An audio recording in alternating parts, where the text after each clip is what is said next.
Good day. Today's program, I'm going to try to concentrate on the global elements of the world crisis that centers on Ukraine, and I'm going to speak specifically and principally about the economic situation in the various respective power blocks. But before I do that, I think a quick update of the situation on the ground in Ukraine is in order. The first thing to say is that it seems that there's going to be yet another attempt, perhaps a more organized and systematic attempt, to try to get to evacuate the civilians from the Azovstal factory in Mariupol. Before I do so, however, I'd like to make a quick observation based on something that was noticed by Jacob Dreisen and which you can find discussed in the latest edition of his Dreisen report. In my programs yesterday and the day before yesterday, I mentioned that I discussed a rather desperate video plea by the person who is now referred to as the commander of the Ukrainian troops in the Azovstal factory, Sergei Volina. And I discussed how completely out of touch he appeared to be with battlefield realities when he was talking about an evacuation of the troops in the Azovstal factory in a manner akin to what happened in 1940 with the British military in Dunkirk. What I hadn't appreciated, and what Jacob Dreisen pointed out, is that this was a plea that Sergei Volina was making to the Ukrainian government, but which was made by Volina in Russian. In other words, the language he used was Russian, not Ukrainian. Now, I find that extremely strange. I'm sure Volina does speak Ukrainian, and I wonder why he chose to speak in Russian. I say that because I'm sure that, as I said, he could have made his comments in Ukrainian if he chose. And I have to say that I do wonder whether this wasn't a signal to the Ukrainian authorities in Kiev that Volina is in fact now considering a possible surrender. Now, that's just a guess. I'm not going to pursue the point any further. I just make the observation. I do find it all extremely strange. Anyway, the latest attempt to evacuate the civilians apparently follows from discussions that President Putin of Russia had with Guterres, the UN Secretary General, and the intention is to try to negotiate the withdrawal of these civilians from the Azovstal factory, with the negotiations being undertaken by the various United Nations agencies, the UN Secretariat, the International Committee for Refugees, those sort of things. We will see whether this succeeds. Up to now, there's been repeated attempts to persuade the troops in Azovstal and to allow the civilians to leave. There's been various invitations to the civilians to leave, but they have not availed themselves of those offers. I'm guessing that the civilians are largely the families of the troops in Azovstal, and perhaps they are frightened of the kind of things that they may think the Russians might do to them. So it could be that the intervention of these UN agencies will persuade them that it's safe for them to leave. I hope so. The Russians, by the way, have made it completely clear that any negotiations for the departure of these civilians are confined to the civilians alone. The troops in the Azovstal factory must instead lay down their arms and surrender to the Russian military. Well, we'll see, as I said, whether these negotiations succeed. They are somewhat different from all the other negotiations which we've heard about until now. Now, for the rest, there's continuing fighting across Donbass. Russian troops are now definitely closing in on Slavyansk. The town of Liman, which is on the way to Slavyansk, seems to be on the verge of being invested by the Russian military. I've been hearing all kinds of incredibly plaintive comments from various Ukrainian units about the desperate position in which they find themselves. There is a Ukrainian unit of about 1,000 men for example, which is apparently trapped next to the Oskol reservoir, and apparently now has no real option other than to surrender or be destroyed. And there was another incredibly plaintive report from another Ukrainian unit that has been involved in the fighting near ETHEREUM.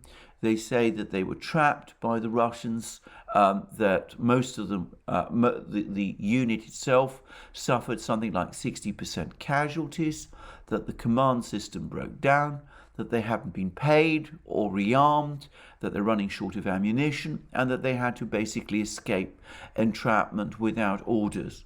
So, with lots of things like this now trickling out from Donbass, and they do all indicate what, as far as I can see, is an increasingly grim picture for the Ukrainian troops there. Another reason why I think the picture for the Ukrainian troops is becoming increasingly grim is that Western news agencies and intelligence agencies and all of these people who in the past have been talking up stories about the victories of the Ukrainians in the fighting are no longer talking it that way. They're coming up with a new set of stories about huge Russian casualties, not talking about Ukrainian casualties. They're talking about how the Russians have had to merge units together, send their equipment back to Russia for repair. I don't know why this last, by the way, is a problem, but anyway, that's one of the things that I've seen said, that the Russians are running out of high precision missiles. I've seen variants of that story going all the way back to the middle of March. There was a very bizarre story at one point that the Russians were running out of engines for their rockets, because their long-range cruise missiles, because these engines were supposedly all built in Ukraine, something which hasn't been true for several years, in fact. But anyway, lots of reports of that nature today, and also claims that the Russian advances, and it's interesting that the Western agencies are all admitting that they are Russian advances, that they're running behind schedule. Of course, nobody knows quite what the Russian schedule is. So it seems that there's admissions that the Russians are indeed advancing. They seem to be closing, as I said, steadily towards Slavyansk, which is one of the major strong points of what's left of the Ukrainian army in Donbass. And these reports of Russian advances are no longer realistically being disputed by Western intelligence agencies and by Western media. Meanwhile, Jens Stoltenberg, the UN Secretary General, the NATO Secretary General, not UN Secretary General, NATO Secretary General, and various Western officials are talking about a long war in Ukraine, supposedly intended to bleed Russia dry. I have to say, I find this incredibly disturbing language. Firstly, I think any idea of a long war to bleed any side dry is misconceived and wrong. Surely the correct thing to do is to try to find means to end the war, not to perpetuate it as long as possible. After all, perpetuating the war as long as possible is only going to result in many more people dying. And it does seem to me a chilling thing when Western leaders talk about prolonging a war in that kind of way. It suggests a callousness and an indifference that I find disturbing. But anyway, putting all that to one side, who exactly is being drained away? Russia is a much bigger country than Ukraine. Ukraine, by every measure, seems to be suffering by far the heavier losses. There are far more pictures out there of dead Ukrainian soldiers, some of them hideous to see, than I have found of Russian soldiers or of Russian prisoners. And we're hearing rather desperate claims from Ukrainian commanders on the Donbass battlefront about their situation becoming increasingly dire. So heavy Ukrainian losses and also massive damage to the Ukrainian economy. Now, I'm going to discuss the economics in more detail in a moment, but the chair of the Russian Central Bank yesterday spoke about a possible GDP decline in Russia of around 8 to 10%, with a full recovery back to the levels of at the start of this year by 2024. Ukraine's central bank, by contrast, is talking about a GDP contraction this year of 1/3. Millions of people are leaving Ukraine. Much of its industrial base is being destroyed by Russian missile attacks. And of course, as we've discussed in other programs, both here on the Duran and in Alex Christophorou's updates, the Russians have now been taking steps to destroy the Ukrainian railway system, attacking substations, electric power substations, making it difficult for electric trains to move around. There are also growing reports, widespread reports across Ukraine of fuel shortages, of the country running out of oil, of petrol, of diesel. The Ukrainian government is apparently asking Ukrainians to stop trying to tank up their cars with petrol because the scarce supplies of petrol that are left are needed for the military. And the probability is, with Russian attacks on refineries continuing, that supplies of oil and oil products are going to continue to dwindle. And it seems to me that everything points to the fact that long before Russia is ever significantly drained in any conceivable way, Ukraine is heading increasingly towards not just an economic collapse, but to a systemic humanitarian crisis. Is that what Western governments, is that what the NATO Secretary General wants to achieve? There's been talk about fighting this war to the last Ukrainian.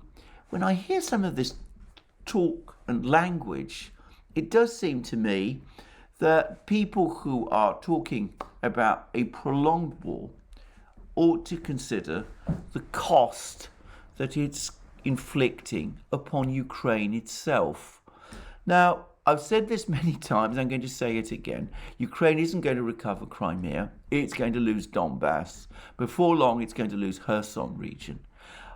Better that it negotiate and come to a settlement with Russia now than it go on losing territory, losing more of its economy, millions more of its people who are fleeing the country, and seeing the entire devastation of its society.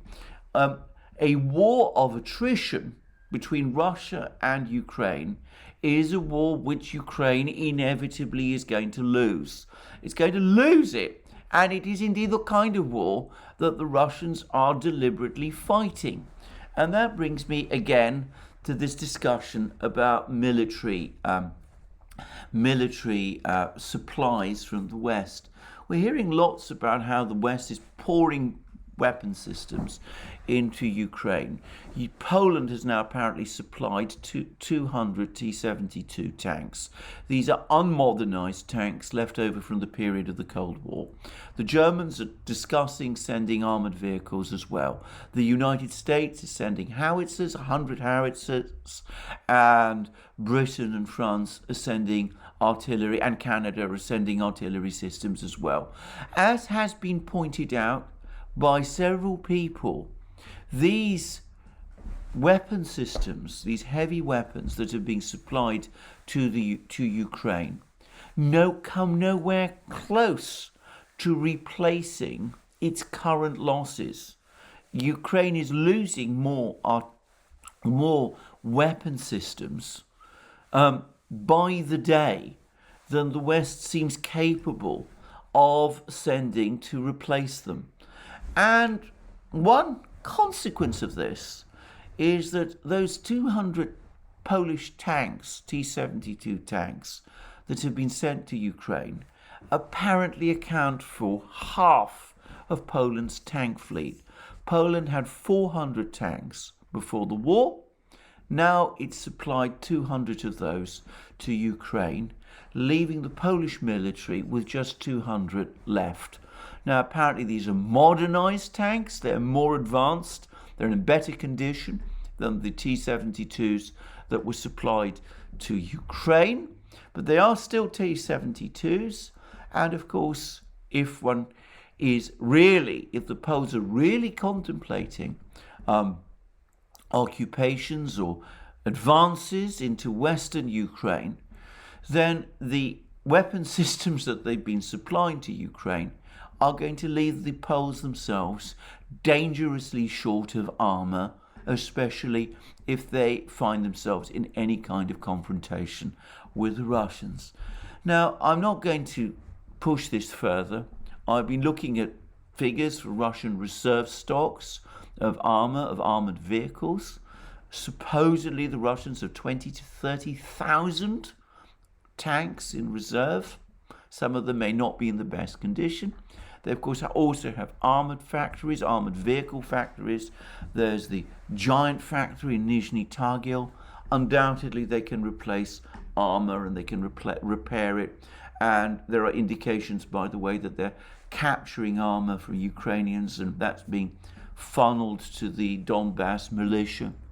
It seems to me that on every level, in military terms, this is a war of attrition that Ukraine cannot win. And talking about a prolonged war in Ukraine is simply a disaster for Ukraine. It's going to weaken Ukraine far more than it can ever possibly weaken Russia. That's the first thing I want to say. But of course, there is another level, again, in which we are in a war of attrition. And this is not a war between Ukraine and Russia. It is a war between the West and Russia, because, of course, the sanctions war is ultimately an economic war of attrition. And perhaps interestingly, we've now had interesting comments about the situation of the Russians in terms of that economic war from two very senior Russian officials. The most important of them is Elvira Nabiullina, who is the chair of the Russian Central Bank, and who, as is clear from the various meetings that Putin has with his economic experts, is the person who is leading the struggle, Russia's struggle to adapt the economy to the new conditions which have been caused by the sanctions. Now, Nabiullina gave a long address, explanation of where she sees the Russian economy going on Friday. Now, bits and bobs of this address were published in the Western media, but they downplayed, or indeed in some cases outright ignored, the big decision that she made on Friday, which was to cut interest rates in Russia from 17% to 14%. Back in February, when the United States launched the West's economic war against Russia, orchestrating sanctions against Russia's central bank, seizing or freezing, as they like to say, the central bank's reserves and sanctioning the central bank itself. At that point, Nabiullina felt obliged to stabilize the ruble and the Russian banking system by increasing interest rates to 20%. A few weeks ago, she reduced interest rates to 17%, and she's now reduced interest rates again to 14%. Bear in mind that when she increased interest rates in February to 20%, interest rates in Russia before that rise had been 10%. So interest rates in Russia today, the nominal rates of interest, are closer at 14% to the 10% that they were in before the war than they are to the 20% to which they were lifted as a crisis measure. And what has happened to the ruble in response to this interest rate cut? Well, it's strengthened again. It's now trading at around 70 to 74 to the dollar in international markets. In Russia, I understand, it's actually stronger still. Now, that may not be, as Nabiullina herself admitted, there's lots of uncertainties, there's huge volatilities, but certainly Western expectations back in February that the ruble would collapse, that it would go into free fall, that has obviously not happened. On the contrary, after a brief, though sharp dip, the ruble has stabilized and it's steadily strengthened. And in my opinion, the primary reason it's strengthened, and it's touched upon by Nabiullina herself, is because of the stability of the financial system within Russia itself. And this is reflected by the fact that Russians themselves are using the ruble. They are, after all, overwhelmingly the greater number of people who hold and own rubles. And the fact that they are sticking by the ruble is what is causing the ruble to remain strong and to strengthen further still. Western assumptions that it's somehow connected to Russia's sales of oil and gas may be wrong, because it seems to me that what's actually happening is that most of the money that Russia is earning from oil and gas sales in the form of dollars and euros is simply piling up in dollar and euro accounts in Russia itself, because the central bank and the Russian government do not want all of this money to be converted into rubles in case the ruble strengthens too much. There's talk that it may fall to 60 rubles to the dollar or even 50. So it's not a situation at all like the one that Western governments had anticipated. But Nabiullina had more things to say. She talked about the inflation situation. Now, the part of what Nabiullina said about inflation in Russia that, of course, all the Western media have latched onto is that she spoke about a potential inflation readout for the entire year for 2022 of around 18 to 22%. That's what she said that, inflation might look like over the whole of the year.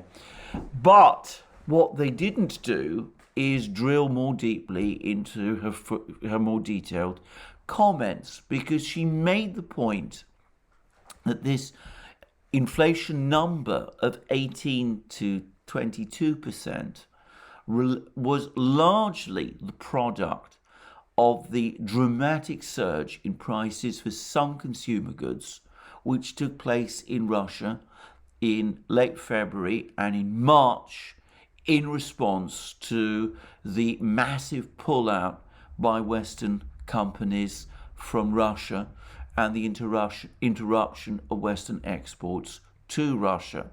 She said that underlying inflation, the true rate of monthly inflation in Russia, is around 10 to 12%.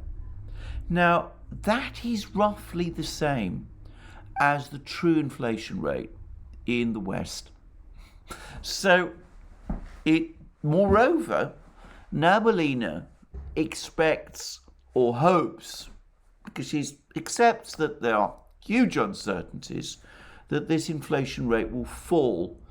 And she thinks inflation in Russia will fall to around 6%, perhaps higher, perhaps lower, in 2023, and come down to around 4% by 2024.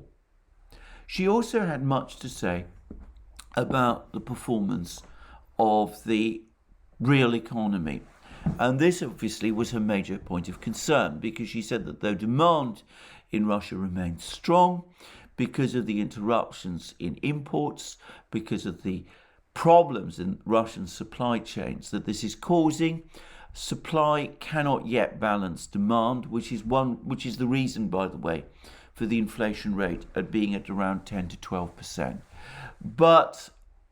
And she spoke going forward about a GDP contraction this year of around 8 to 10% based on that fact. In other words, caused almost entirely by that cut-off in imports. But she also said that the priority has to be to try and find ways to assist Russian industry to adapt. And I've discussed this many times, and I've said that, in my opinion, the consumer economy, where most of these problems are, is precisely that part of the economy which is most adaptable, and we will start to see adaptations take place reasonably rapidly. And Navalina went on to say that she expects that by the end of 2023, Russian output will have recovered about half the output lost in 2022, with a full recovery of output by 2024, provided obviously all of these adaptations in the economy take place over that period. Now, this is going to be a challenge, it's going to be complicated, and again, Navalina spoke about this. But I have to say, I think more likely than not, she's right.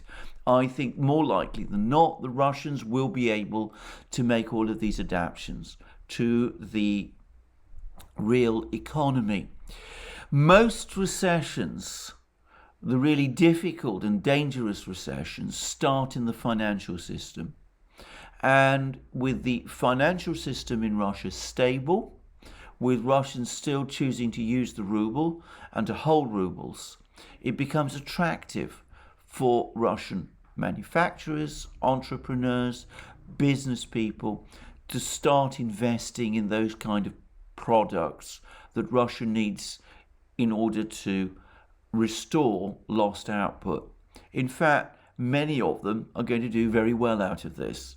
And, this is, she gave examples, she's given examples in an address she gave to the Duma of some of the goods that need to be substituted. So, for example, she said in the garment trade, Russia makes most of its clothes. But even the clothes that it does make, there are going to be problems because buttons have generally been imported from the European Union. But Russia can certainly make buttons, and there are people in Russia who will probably be looking to step into that role and to make buttons to provide to Russian garment manufacturers. She gave another example. She said that paper, Russia is able to make most of its paper, but there are certain processes that are needed to make that paper white. And again, most of that was imported from the European Union. But again, this is not high-tech stuff. The Russians can certainly do it. It's relatively easy industrial technology, manufacturing technology. There will be Russian businesses and companies that can do that and can do that in Russia itself.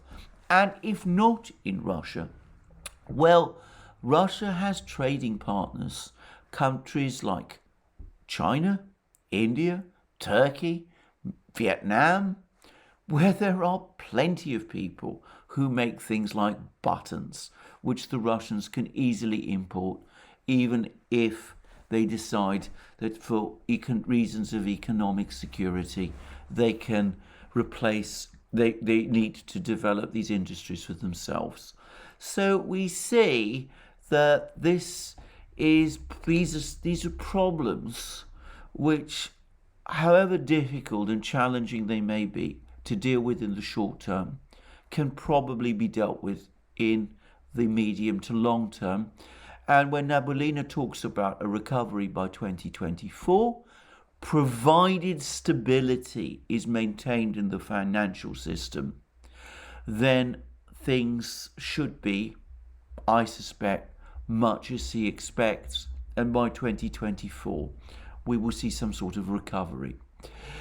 Moreover, the Russians seem to be taking further steps to discuss how to strengthen their financial system even further. And that brings me to the second Russian official who's discussed things at length in terms of economic policy. And this is Nikolai Patrushev, the very powerful secretary of the Russia's Security Council, a rather forbidding personality, somebody who is in overall charge of Russia's intelligence agencies, and by the way, a notable hardliner. Anyway, Patrushev, who is somebody who I suspect has always wanted to see Russia move to a position of self-sufficiency, disclosed that there is a committee of experts which has been brought together in Russia with a view to finding means to strengthen the ruble and to, in effect, separate the ruble from the Western financial system whilst keeping it convertible. And he said that this council of experts is looking at linking the ruble to the value of a basket of commodities as well as gold. Now, that's not quite a gold-backed ruble, which some people have been talking about, because clearly it's going to be a more diversified basket of commodities than just gold. So it'll look at wheat, grain, coal, oil, metals, or who knows what. But it will mean that Russians who buy rubles or choose to hold rubles will know that the ruble is backed by a basket of commodities, that in other words, it's not just a fiat currency that can be printed without limit, as the dollar is, but is actually one which is secured to real items within the real economy. And some Russians have pointed out that if this actually happens, it will make the ruble one of the hardest currencies in the world. Now, there's also been comments that this would be a problem. It would mean for some parts of the Russian economy, it would, for example, it might, for example, hit exporters who've relied on a very soft ruble, to make their economy competitive, to make their products competitive in international markets. But with Russia gearing away from integration into the world economy and now looking increasingly at self-sufficiency, well, it makes sense. Now, would a ruble, internationally convertible, though not in the West because of the sanctions, but would a ruble backed by commodities, a hard ruble, be a challenge to dollar hegemony? I rather think not, at least in the short to medium term. Given the scale of Russian economic operations, trading operations around the globe, I still find it difficult to imagine even such a hard ruble as a serious alternative to the dollar. But you never know, and it might be an indicator of things to come.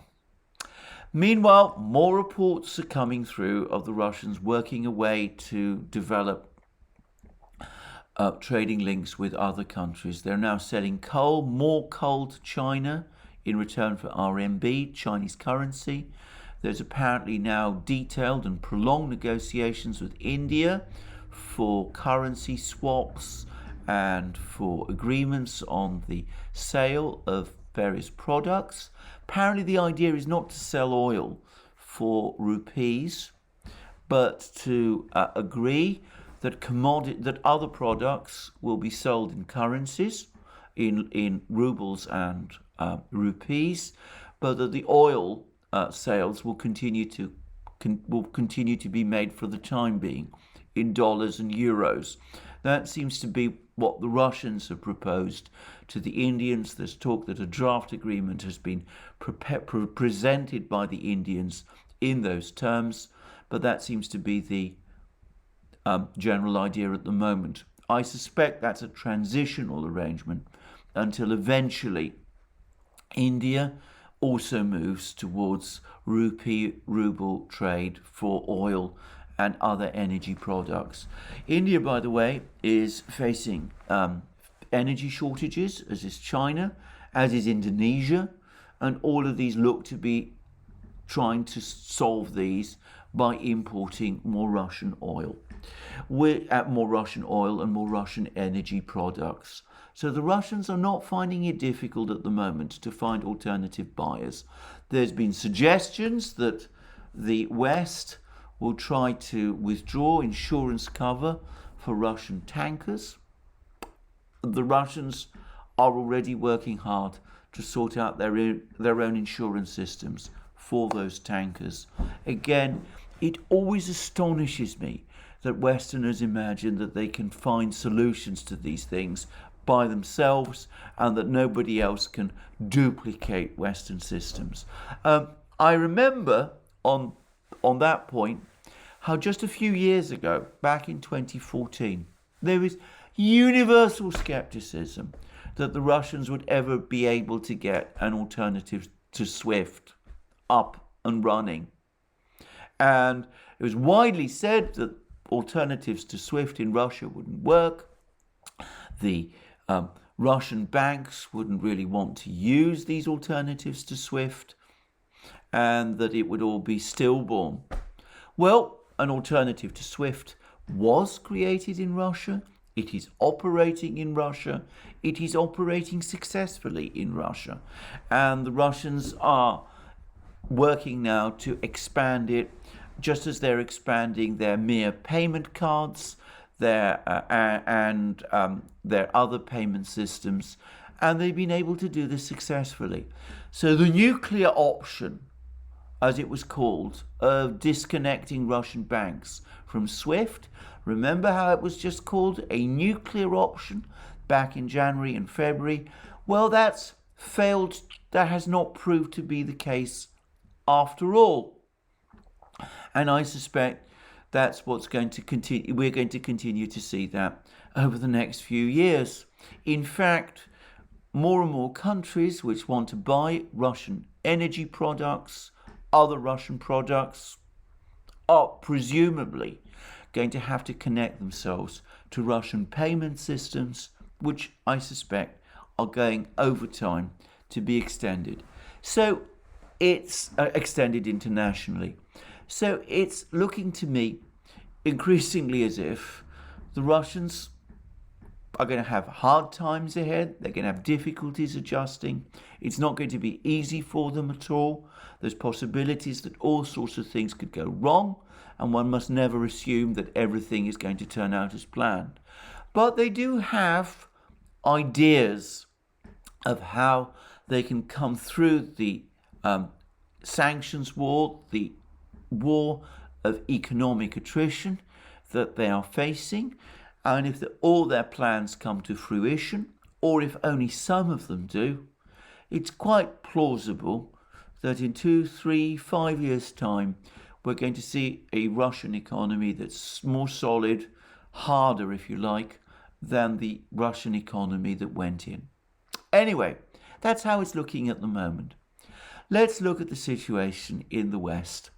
Well, first of all, it's now becoming, I think, clear that inflation is still rising across the Eurozone. The Financial Times, as I discussed yesterday, talked about stagflation stalking the Eurozone.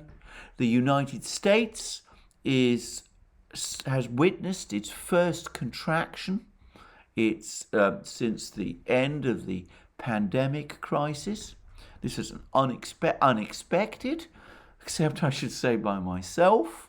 There's hopes that this is only temporary because of strong demand, but strong demand at a time when there are increasing supply issues, it seems to me, can only complicate and increase inflation problems.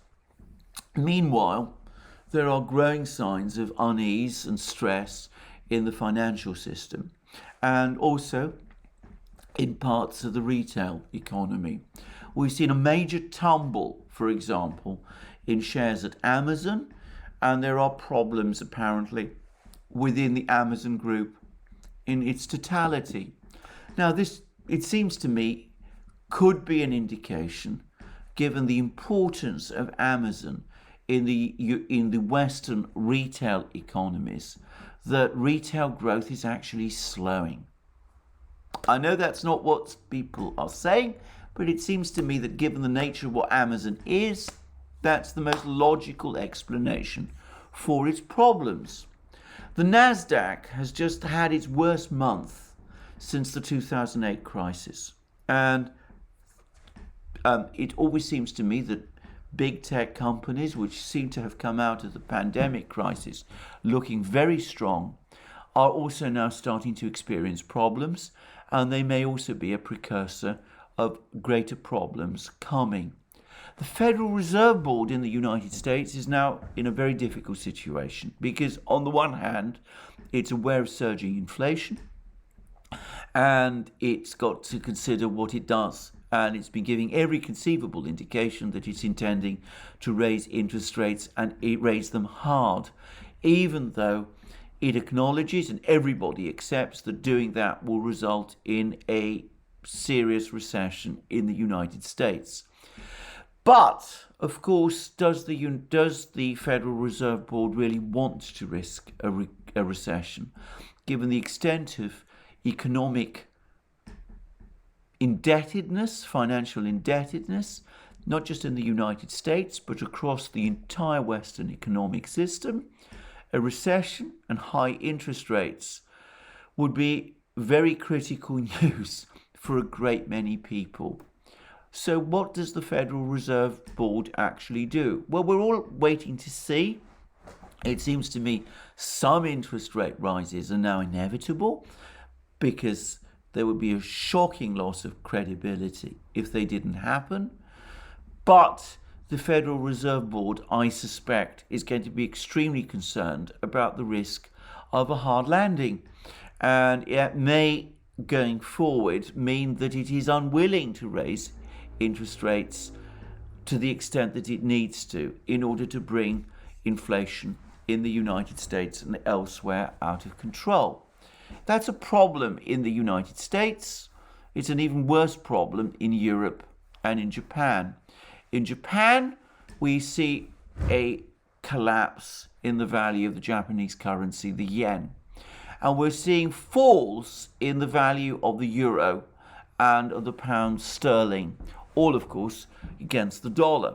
The ruble is strengthening against the dollar, but all other currencies, it seems, all of the major currencies, all of the other major currencies, sterling, the euro, and the yen, are weakening against the dollar.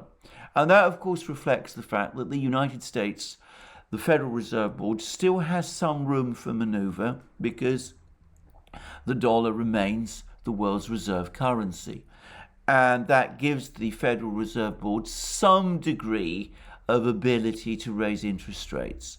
But in Europe, Christine Lagarde and the European Central Bank are still keeping nominal interest rates in negative territory.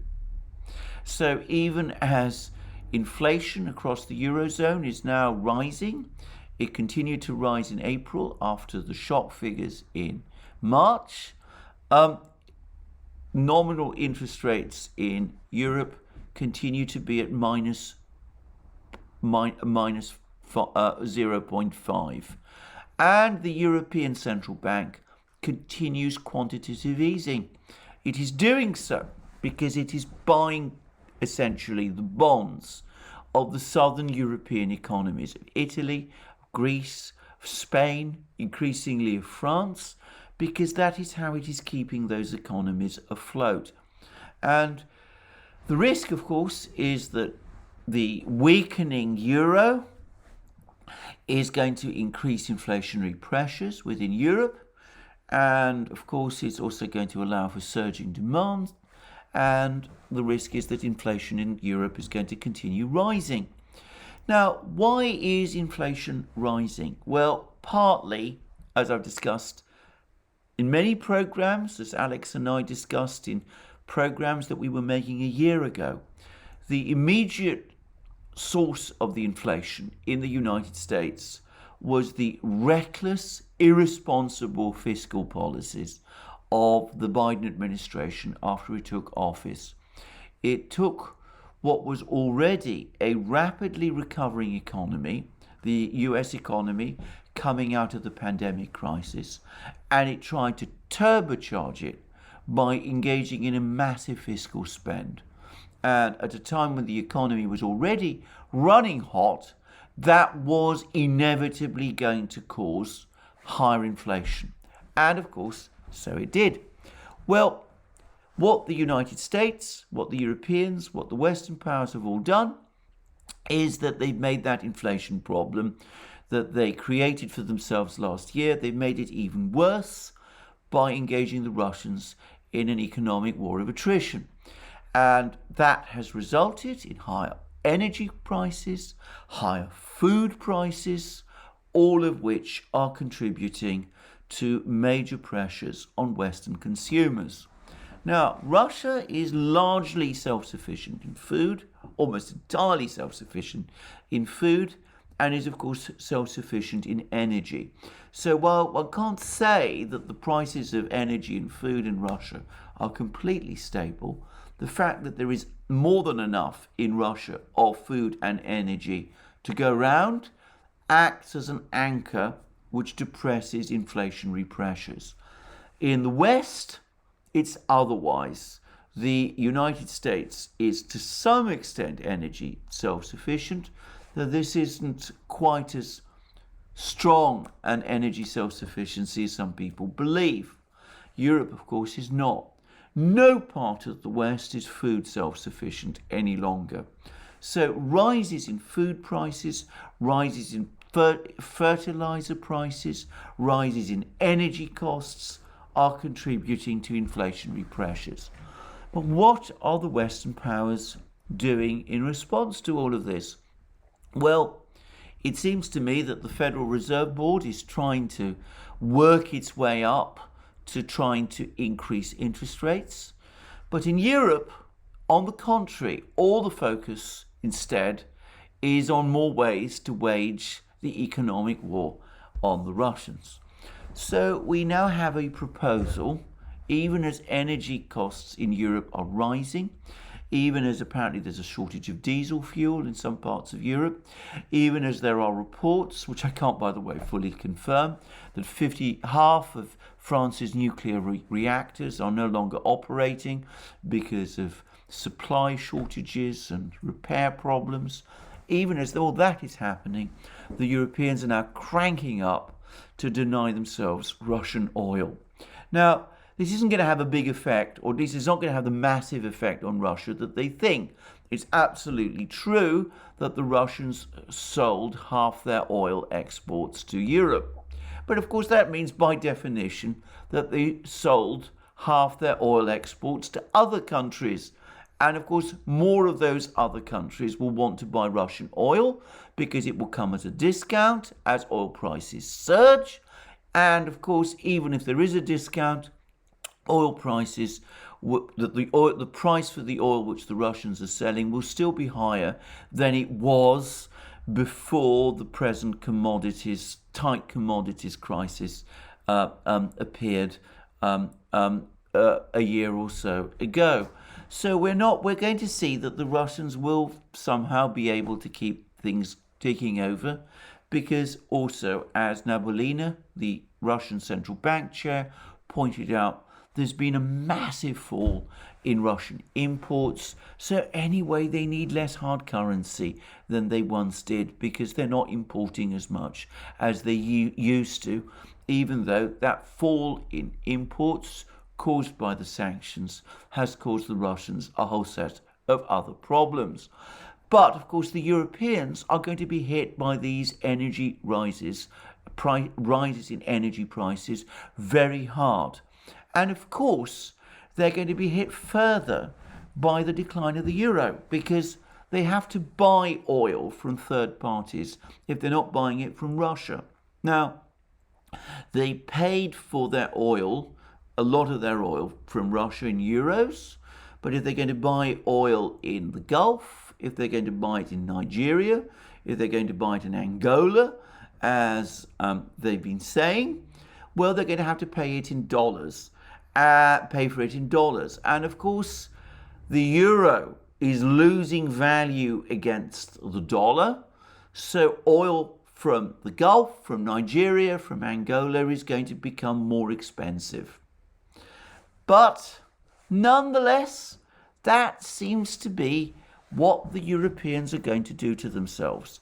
They were warned against doing it by no less a person than Janet Yellen, the US Treasury Secretary.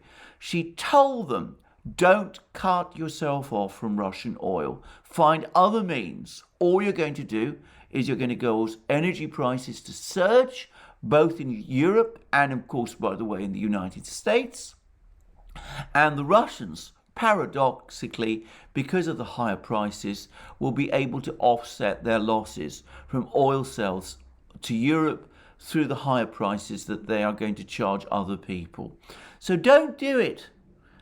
But, of course, the Europeans are going to do it because having got themselves on this sanctions escalator, having worked themselves up into this position of waging this economic war of attrition, they see no way of getting off.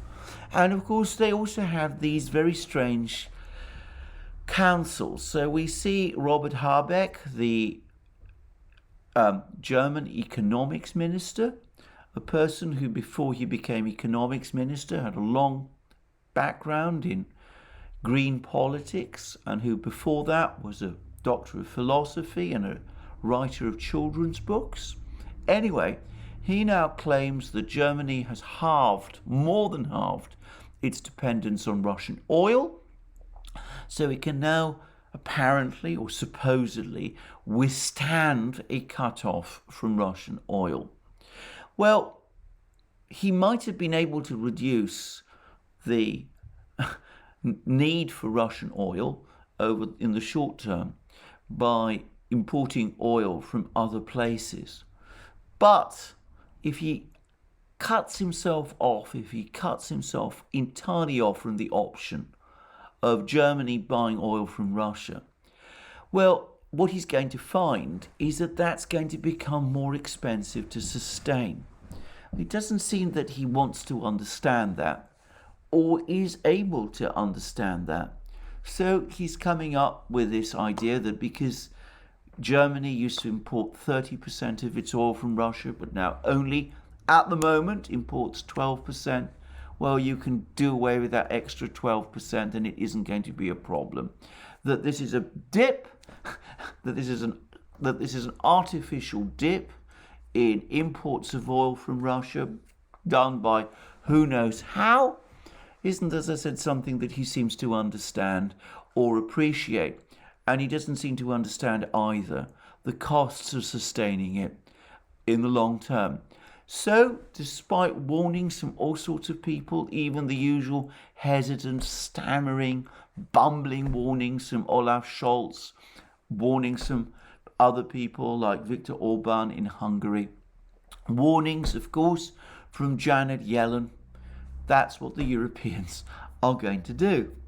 And of course, it's only a question of time before they do the big thing, which all their industrial sectors are trying to persuade them not to do, which is to cut themselves off from Russian gas as well.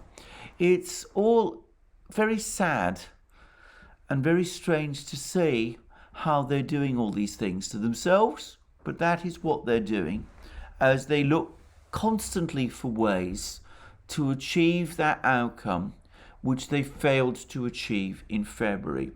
They thought if they froze the Russian central bank's reserves, if they sanctioned the Russian central bank, that they would somehow manage to cause the entire Russian economy to collapse like a house of cards.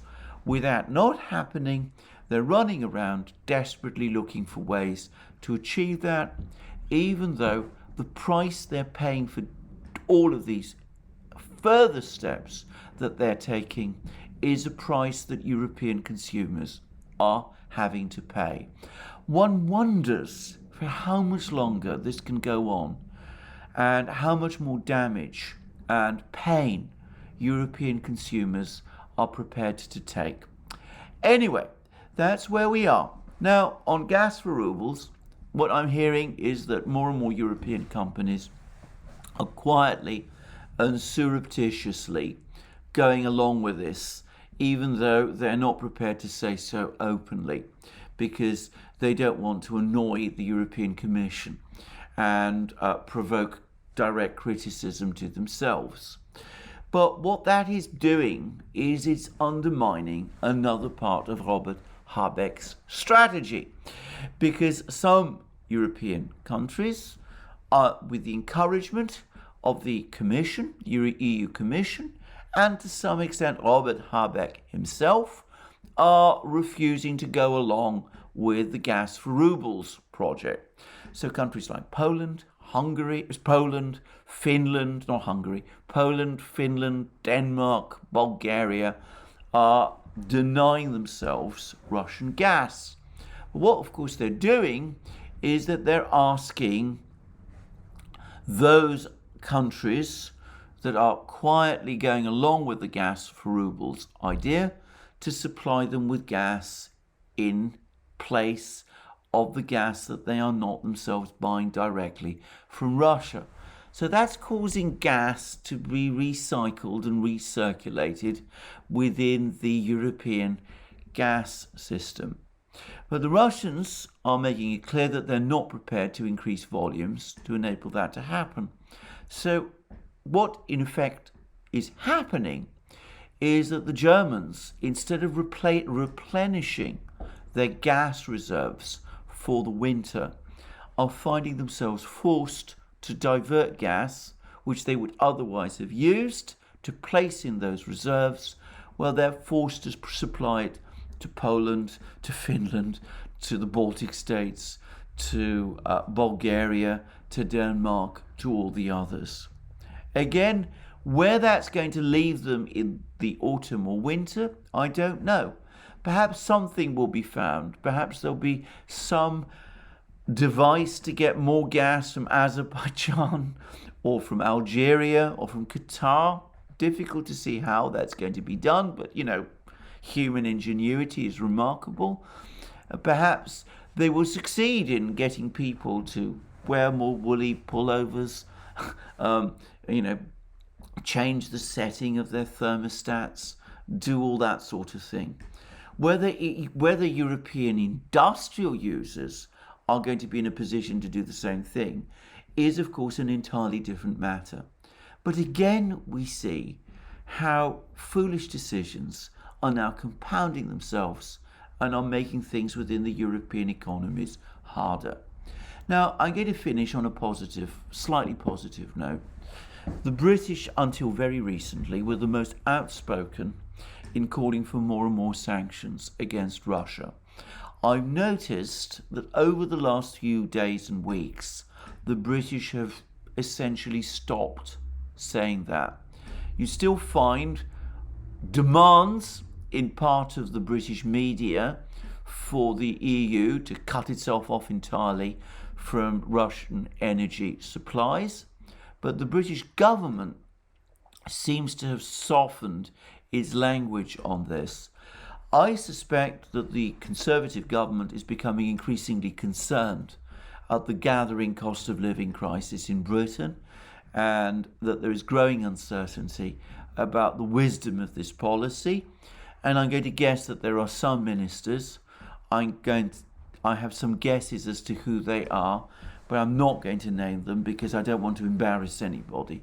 I suspect that some ministers are privately advising the cabinet about the risks of more sanctions, of the perpetuation of the war of economic attrition. So I'm guessing that there are words of advice being given to slow down. But whether that's going to be enough, over the last few weeks, next few weeks, months, we shall see. In the meantime, the fact that the British do seem to be slowing down may be a relatively positive sign. It may be a sign that sooner or later sanity will prevail, and what we're going to see is an attempt to end both the fighting in Ukraine and the economic war of attrition to try and find a negotiated solution to this crisis. Well, that's enough for me today. That's a whole hour of rather heavy reporting and analysis. I think that's as much as I can realistically ask you to listen to. Thank you for joining me again. I look forward to you joining me again. Remember, you can find us on other platforms, Rumble, Locals, where you can join our community. Remember, you can support us via Patreon and Subscribestar. Don't forget to go to our shop. And last but not least, tick that like button if you've liked this video and check your subscription to this channel. Thank you for joining me again today. More from me soon.